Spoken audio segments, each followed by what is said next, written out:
हुआ 75,000 करोड़ की, मैं तो बोलता हूँ गलत हाथों में इतने सालों से तिजोरी की चाबी दे दी थी। तो यहाँ पे भारतीय जनता पार्टी मोदी जी के देश के नेतृत्व में जो हमें सिखाया गया है, जो आज जिनके हाथ में कमान है, तो ये हम रक्षक है तिजोरी के।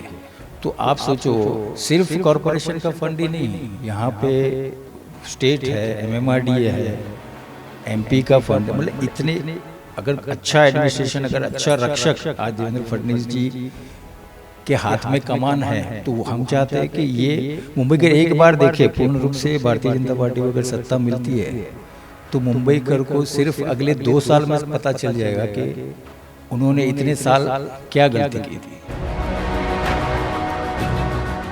नमस्कार, आप सभी दर्शकों का सीएनओ चैनल में स्वागत है। जैसे कि मैंने कुछ दिन पहले ही बताया था कि मुंबई महानगर पालिका चुनावी बिगुल तो बच चुका है, लेकिन मुंबई चेंबूर विधानसभा के अंतर्गत वार्ड क्रमांक 154 में कौन कौन से ऐसे इच्छुक उम्मीदवार हैं जो चुनाव लड़ना चाहते हैं। लेकिन भारतीय जनता पार्टी का सिटिंग उम्मीदवार होने की वजह से, सिटिंग नगर सेवक होने से बीजेपी के खाते में ये टिकट जाने को तय है, क्योंकि गठबंधन जो एकनाथ शिंदे के कुछ उनके कार्यकर्ता टिकट मांग रहे हैं, लेकिन बीजेपी का सिटिंग होने की वजह से बीजेपी के खाते में सीट जाएगा। लेकिन सवाल ये है कि किसे उम्मीदवारी मिलेगी। लेकिन मौजूदा जो नगर सेवक महादेव शंकर शिवगन है, उनसे पब्लिक में नाराज़गी है, कार्यकर्ताओं में नाराज़गी है। अब सबसे बड़ी बात तो ये है कि वो 65 साल से ज़्यादा भी हो चुके हैं, उम्र हो चुकी है, और भारतीय जनता पार्टी में 60 साल के ऊपर जब कोई व्यक्ति हो जाता है उसको रिटायरमेंट मिल जाता है। लेकिन पार्टी टिकट किसे देगी, ये सबसे बड़ा सवाल है स्थानिक लोगों में, पब्लिक में, नेताओं में, कार्यकर्ताओं में, और जो लोग टिकट मांग रहे हैं उनके अंदर भी। अब हमारे साथ मौजूद है अनिल बच्चू भाई चौहान, जो भारतीय जनता पार्टी के नेता और कार्यकर्ता भी हैं और वरिष्ठ नेता है। लेकिन मैं इनके बारे में पहला तो एक छोटा सा एक संदेश आपको बता दूं कि पहले महाराष्ट्र नवनिर्माण सेना से ये चुनाव लड़ चुके हैं और दूसरे नंबर पे थे। खैर, लोगों ने अगर सही से सपोर्ट किया होता तो आज एक खुद विधायक होते। लेकिन अब मुंबई महानगर पालिका चुनावी बजने के बाद भारतीय जनता पार्टी में भी है और टिकट भी मांग रहे हैं। आइए डायरेक्ट सर से चर्चा करते हैं। अनिल भाई, क्या कहना चाहेंगे? आप 154 से इच्छुक है और आपकी जैसा उम्मीदवार वहाँ पे मिलना काफ़ी मुमकिन है, क्या कहेंगे? देखो, इसके लिए मैं थोड़ा सा बैकग्राउंड मेरी राजनीति का बता दूँ। मैं एक राजनीतिज्ञ के परिवार में पैदा हुआ हूँ बचपन से, और 1992 से सक्रिय, 18 साल की उम्र से सक्रिय चुनाव, चाहे वो कॉरपोरेशन का हो, लोकसभा, विधानसभा, 2007 कॉरपोरेशन में लड़ चुका हूँ, 2009 की विधानसभा में लड़ चुका हूँ, कई लोकसभा को अपनी पार्टी से जब मनसे में था 2014 के पहले, तो पूरी कमान मैंने संभाली हुई है। मतलब ग्रास रूट पे जो राजनीति है, लोग चेंबूर के जो चाहते हैं उसकी जानकारी पूर्ण रूप से मेरे पास है, और मैं हमेशा सेवा के लिए तत्पर ही हूँ। और अगर चुनाव नहीं लड़ूँ फिर भी लोगों के लिए काम करता हूँ। इस बार अगर पार्टी ने मौका दिया तो बेशक मैं पूरा लोगों को, उनके विश्वास को, और जो चाहते हैं वो, एक दूसरी भी मैं आपको छोटी सी बात बताऊँ, मेरा अनुभव है इतने सालों की राजनीति का। जब हम घूमते हैं प्रचार के लिए तो हमारी अवेयरनेस आज थोड़ी बड़ी है। 2007 की अगर बात करूं तो कई इलाकों में मैं गया हूं, तो ऐसे लोग हैं ना, ज़्यादातर जो वोटिंग, जिनके परसेंटेज जो उतरते वोटिंग के लिए, उनको ये भी नहीं पता होता है कि ये नगर सेवक का इलेक्शन है या एमएलए का है या लोकसभा का है। वो एक देखते हैं कि नहीं, कोई आया है जनप्रतिनिधि, वो नेता है, वो हमारे लिए काम करेगा। उनकी अपेक्षाएँ भी, उनको कुछ लीगलिटी, टेक्निकलिटी, फंड, बजट, ये सब जानकारी नहीं होती है। लेकिन जो लोक प्रतिनिधि होता है, वो चाहे कॉरपोरेटर हो, अभी कॉरपोरेशन की बात करेंगे, तो उनके परिवार का मुखिया बोल के वो उनका प्रतिनिधि बोल के बेचते हैं। फिर जो एडमिनिस्ट्रेटिव सिस्टम है उस हिसाब से काम करना है। अगर आप देखोगे आज 2022 से तो कोई नगर सेवक नहीं है, फिर भी सिस्टम जो है, एडमिनिस्ट्रेटर है, सिस्टम अपने आप काम कर रही है ना। तो नगर सेवक का वैल्यू ये है कि देखो, जो बना बनाया ढांचा सालों से चल रहा है। जैसे 2007 में महानगर पालिका का बजट था लगभग, मेरे को याद है, 32,000 करोड़, जो आज 75,000 करोड़ तक पहुंच गया है। तो सुविधा है, फंड है, लेकिन जो एग्जीक्यूशन होता है ना, कॉरपोरेशन, नगर सेवक जो ऐसा है माध्यम, जैसे कोई कंपनी का सीईओ है, सब कुछ एक ही है, सीईओ बदल गया, कंपनी प्रॉफिट में जाती है, कंपनी लॉस में जाती है। कोई टीचर है अपनी क्लास का, 4 टीचर गणित पढ़ाते हैं, मैथ्स पढ़ाते हैं, उसमें से एक ही कामयाब होता है, सिलेबस वही है, सब कुछ वही होता है, ढांचा भी वही होता है। तो मैंने जो मेरा अनुभव से मुझे जो पता है, सिस्टम पता है, एडमिनिस्ट्रेशन पता है, लोगों की समस्या पता है, और एक अच्छा एडमिनिस्ट्रेटर बोल के, लोक प्रतिनिधि बन के मैं काम करना चाहता हूँ। अच्छा, आपने अपने बारे में इतनी जानकारी दी, हालांकि सूत्रों से मुझे भी जानकारी है, मैं भी चेंबूर का रहवासी हूँ, मुझे भी पता है कि विधानसभा चुनाव हो, नगर पालिका चुनाव हो या लोकसभा चुनाव हो, लेकिन जब तक आपका आशीर्वाद नहीं मिलता वो जीत के आता नहीं। इसमें क्या है? नहीं, ऐसे देखो, ये ऐसी आपका पब्लिक जन समर्थन इतना अच्छा है, लोगों के बीच फाइनेंस का प्रॉब्लम है, कुछ भी। मैं जैसे पहले से मैं देखते आ रहा हूँ, अभी राजनीति थोड़ी सी अलग है। जब हमारे पिताजी के टाइम पे जब देखते थे, तो वो तो शिवसेना में थे, तब हशू जी के घर हम जाया करते थे, हशू जी हमारे पास आया करते थे, पार्वती परिहार जो कांग्रेस की थी, ऐसा कोई लोगों के लिए राजनीति होती थी। अब थोड़ा स्वरूप बदल गया है, तो लोगों को ये पता है, हमारा जो एक कुटुंब है वो पार्टी पॉलिटिक्स छोड़ के लोगों को ये पता है कि लोगों के लिए कोई भी माध्यम से अगर हम मदद रूप बन सके, तो हमेशा से मैं रहा ही हूँ ऐसा। बाकी आप तो देख ही रहे, देखा ही है लोगों ने। चलिए, मैं आपको एक बता दूं कि अनिल भाई के जो पिताजी थे, बच्चू भाई चौहान, पहले वो नगर सेवक थे, यानी कि चेंबूर के शिल्पकार। हर गरीबों को मदद करना, उनकी ज़रूरतों की जो सामग्री है उसे मुहैया कराना। चेंबूर में कई ऐसे बड़े फैसले उन्होंने लिया है जिससे लोगों को काफ़ी सहूलियत मिली है। युवाओं को रोजगार हो, युवाओं की पढ़ाई की बात हो या महिलाओं के रोजगार की बात हो, ऐसे कई मुद्दों पर उन्होंने काम किया है।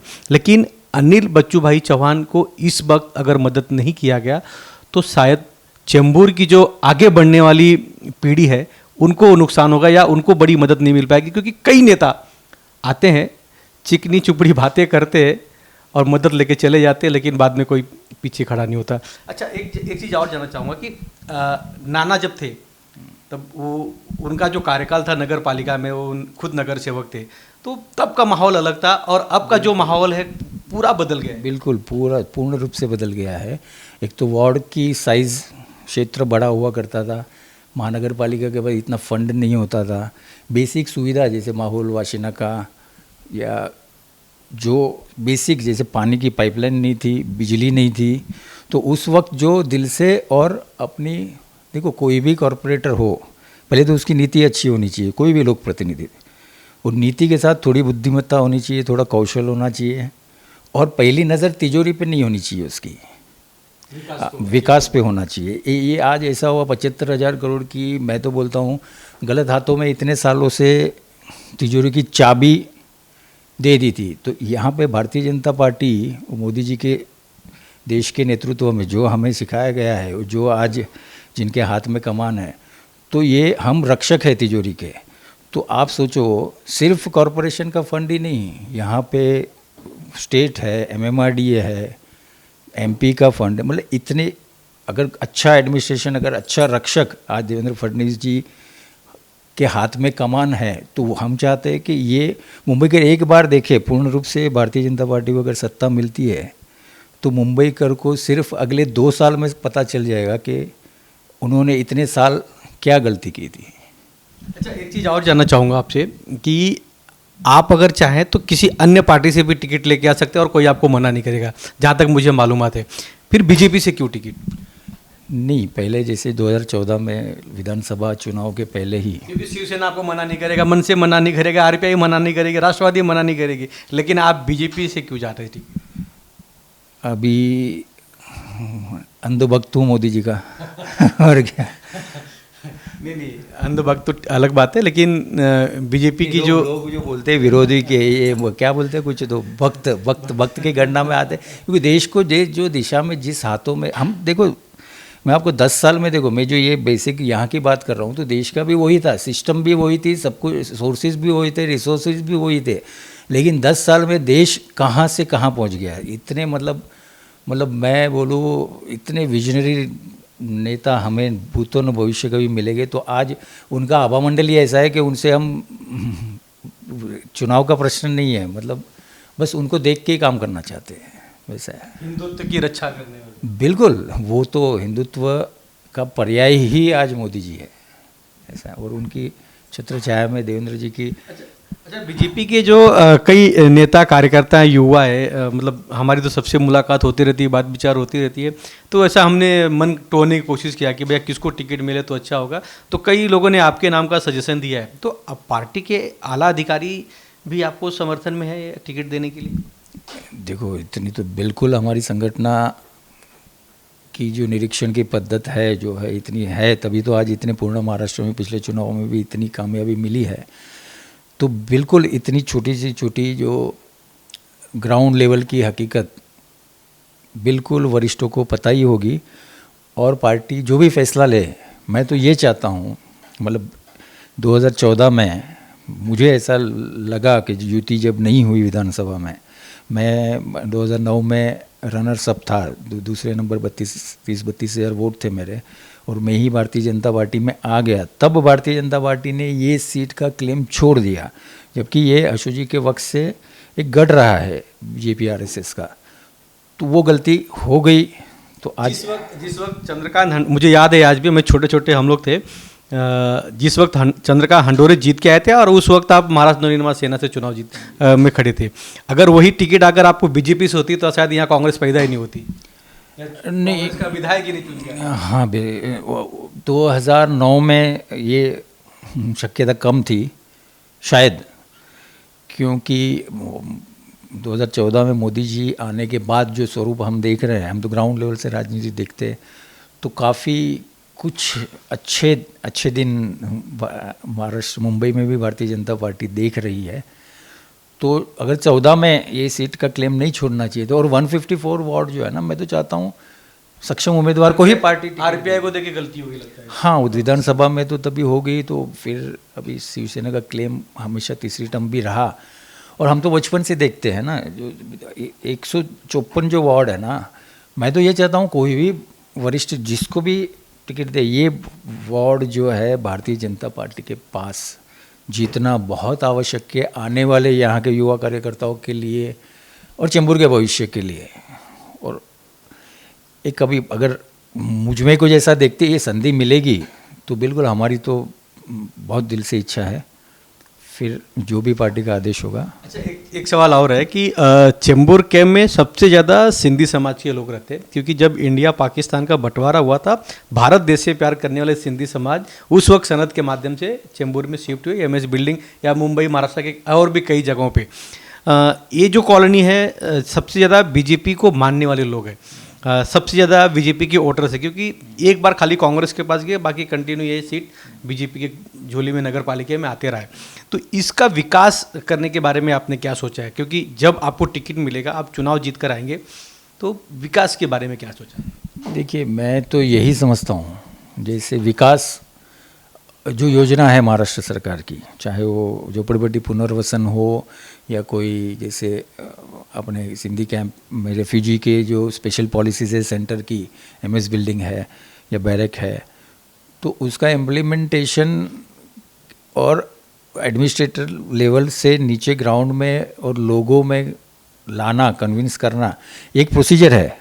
अगर आप देखोगे तो 1995 में बाड़ा साहेब ने लाई थी झोपड़पट्टी पुनर्वसन विकास योजना। कहाँ अभी भी झोपड़पट्टियाँ है। तो एक ये होता है, ये लोक प्रतिनिधि के हाथ में होता है कि मतलब आज देखो ना, चेंबूर में भी कितनी अभी तक आज 30 साल हो गए कोई विकास नहीं हो रहा है। तो कहीं ना कहीं लोग एक विश्वास की कमी रहेगी, शायद लोगों को लोक प्रतिनिधि पे इतना विश्वास नहीं रहा होगा, तभी तो ये सब कुछ इतने सालों से। और ना अच्छा चीज़ अगर लोगों को देखो, अच्छी नीयत से देते हैं, हम अच्छे विकासक देते हैं, जो सरकार है हमारी या कॉरपोरेशन है, हाउस है, मतलब एक प्रोटेक्शन उनको देके उनको एक विश्वास निर्माण करेंगे, तो बिल्कुल लोगों को क्या है, उनको तो अच्छी चीज़ चाहिए, उनको तो नवनिर्माण चाहिए ही ना, विकास मुहैया करेंगे। अच्छा, बिल्कुल, जो तो मेरी ड्यूटी में आता है वो। एक चीज़ और जानना चाहेंगे आपसे कि इस वक्त 2 दिन पहले ही राज ठाकरे जी, उद्धव ठाकरे जी एक मंच पे आए, उन्होंने युति जाहिर कर दिया, और आप पहले मनसे से चुनाव लड़ चुके हैं, मनसे के पदाधिकारी रह चुके हैं, तो आप क्या सोच रखते हैं इस पे? देखिए, पॉलिटिकली तो कुछ कमेंट करना मैं नहीं चाहूँगा कि हमारी पार्टी की पॉलिसी है, वरिष्ठ जो हमारे स्पोक्स पर्सन है या बोलिए पॉलिसी पे, इस पे कमेंट तो उनका ही अधिकार है। जहाँ तक मैं रहा हूँ, राज साहब के साथ काम भी किया हूँ, उनका आशीर्वाद भी रहा है, तो एज व्यक्ति के तौर पे मैं पॉलिटिकली कुछ कमेंट नहीं करूँगा इसमें, लेकिन एक व्यक्ति के तौर पे नो पॉलिटिक्स इन्वॉल्व, वो एक बहुत ही संवेदनशील हृदय के और प्रेमाळ व्यक्तिमत्व है। हमेशा आदर भाव से ही हमने उनको देखा है और आज वो भी हमें उतना ही प्रेम करते हैं। बाकी पॉलिटिक्स तो चलेगा, अभी उनका विषय है, निर्णय लिया है उन्होंने, उस पर मैं कुछ कमेंट नहीं करूँगा। आप देख रहे हैं हमारे साथ अनिल बच्चू भाई चौहान मौजूद है और मुंबई चेंबूर विधानसभा के अंतर्गत चेंबूर के वार्ड क्रमांक 154 से चुनाव लड़ना चाहते हैं भारतीय जनता पार्टी से। इन्होंने टिकट भी मांगा है, अब देखना यह है कि पार्टी टिकट देती है। खैर इन्हें ऑफर तो कई और पार्टियों से भी है कि भैया आप हमारे पार्टी से टिकट लीजिए, लेकिन इनका विश्वास मोदी जी के पास है और बीजेपी के पास है। अब देखना है कि भारतीय जनता पार्टी अनिल बच्चू भाई चौहान के ऊपर कितना विश्वास करती है। कैमरामैन प्रवीण के साथ Raj Pandey, CN news Mumbai Chembur. CEN news देश प्रदेश की ताजा तरीन खबरों के लिए CEN न्यूज़ को सब्सक्राइब करें और रहें पल पल की खबर से हर पल बाखबर।